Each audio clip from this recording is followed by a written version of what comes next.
0.73%포인트, 불과 24만여 표 차이였습니다.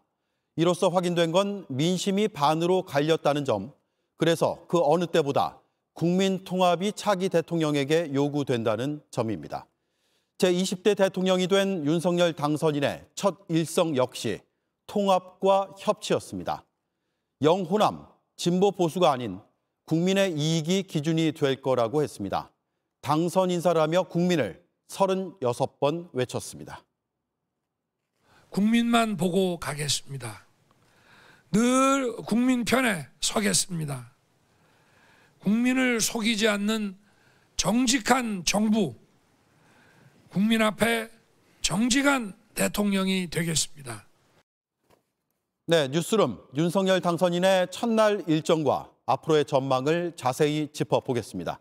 첫 소식 배양진 기자입니다.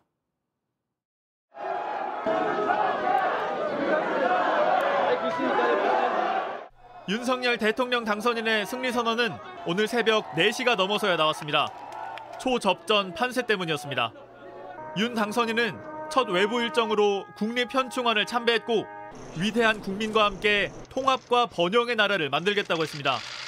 당선 인사에서도 정치적 유불리가 아닌 국민만 보고 가겠다고 했습니다.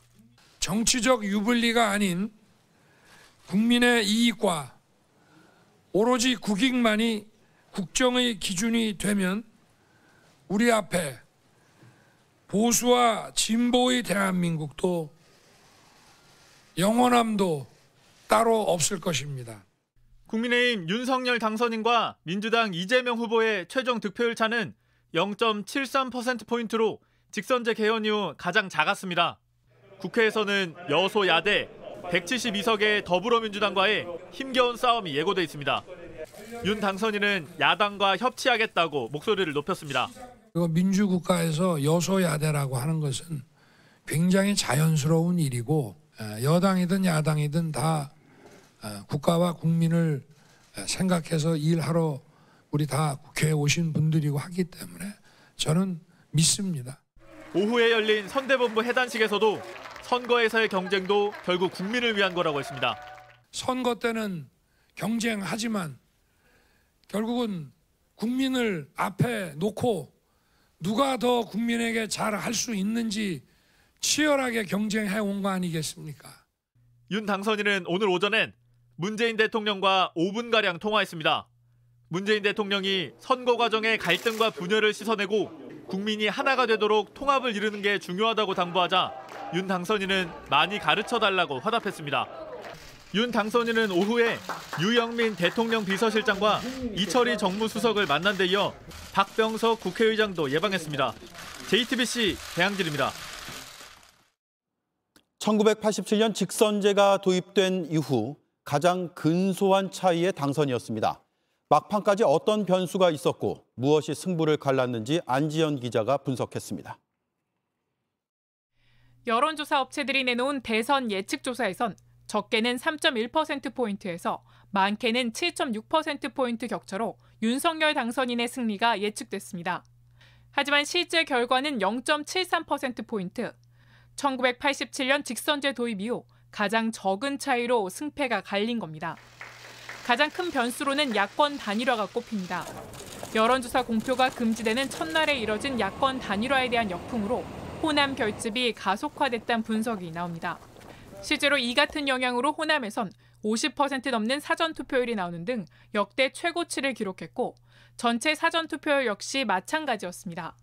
실제 JTBC 출구조사에서도 호남에선 86%가 넘는 이 후보에 대한 압도적인 지지가 나왔고 국민의힘 이준석 대표가 윤 후보의 20% 넘는 득표율을 자신했지만 결국 10%대에 그쳤습니다. 여기에 여성가족부 폐지와 같은 국민의힘 공약에 반대해 20대 여성층이 막판에 이재명 후보 쪽으로 결집했다는 분석도 나옵니다. 실제 JTBC 출구조사에선 20대 여성 표심이 이 후보 쪽으로 쏠린 것으로 나타났습니다. 하지만 이 같은 표심이 사전 투표 후 이뤄진 여론조사에서 제대로 반영되지 않았다는 해석도 나왔습니다. 이재명 지지자들이 이미 사전투표를 했던 분들은 할 거를 다 했다 해서 여론조사 응답 적극성이 현저히 떨어졌습니다. 그래서 여론조사에서 많이 잡히지 않아서 현실과 동떨어진 결과가 나왔습니다. 여론조사 공표 금지 기간에 나타난 여론의 변화를 당시 조사에선 제대로 포착되지 못했을 가능성이 있다는 겁니다. 이렇게 야권 단일화가 오히려 호남 결집을 촉발하고 대선 막판 성별 갈라치기 현상까지 벌어지면서 0.73%포인트, 역대 최소 표차로 대통령 당선인이 탄생하게 됐습니다. JTBC 안지연입니다. 네, 윤석열 당선인이 오늘 첫 발을 뗐습니다. 기대가 큰 만큼 풀어야 할 과제도 역시 많은 것 같습니다. 취재 기자와 자세히 짚어보겠습니다. 최승기 기자가 나와 있습니다. 일단 정부가 출범을 하면 여소야대가 되잖아요. 이게 큰 과제로 보이는데 법안 하나도 처리하기가 쉽지 않은 거 아닙니까? 네, 그렇습니다. 국민의힘은 이번 대선에서 승리를 하면서 5년 만에 여당이 됐는데요. 근데 의석수를 보면요. 대통령 선거와 함께 치러진 재보선에서 확보한 4석을 합쳐도 110석입니다. 국민의당과 합당이 잘 진행이 돼서 3석을 더한다고 해도 113석에 불과합니다. 반면 민주당은 172석을 보유하고 있습니다. 무소속 의원 7명 중 6명도 민주당 성향으로 분류가 되고 있습니다. 야당인 민주당 협조 없이는 입법, 인사, 예산 등 어느 것 하나도 쉽게 넘어갈 수가 없는 상황입니다. 예. 이 때문에 윤 당선인은 수차례 협치를 강조했는데요. 직접 한번 들어보시죠. 네. 헌법 정신을 존중하고 의회를 존중하고 야당과 협치하면서 국민을 잘 모시도록 하겠습니다. 네, 당장 첫 내각 구성부터 난관에 부딪힐 수 있다. 이런 분석이 오늘부터 나오기 시작했습니다. 네, 맞습니다. 예를 들어서요. 대통령이 국무총리를 임명을 하는데 국회에서 총리 인준을 거부할 수도 있습니다. 대통령 인사권이 제한이 되는 건데요. 네. 실제로 과거 여소야대 상황에서 출범한 김대중 전 대통령은 6개월 동안 국무총리를 임명하지 못한 적도 있었습니다. 그렇죠. 예, 윤 당선인이 내놓은 여가부 폐지 같은 공약 시행도 정부조직법 개정안이 국회에서 통과가 되어야 되기 때문에 다수당인 민주당의 협조가 없이는 불가능합니다.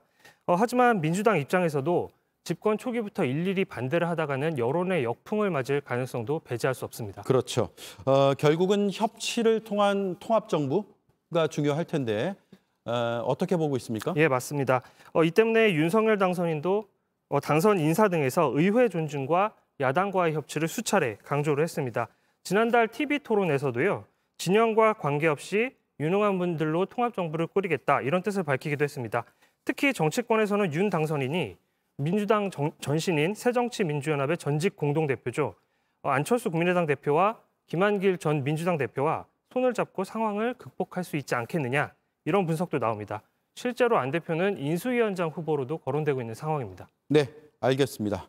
최승기 기자였습니다.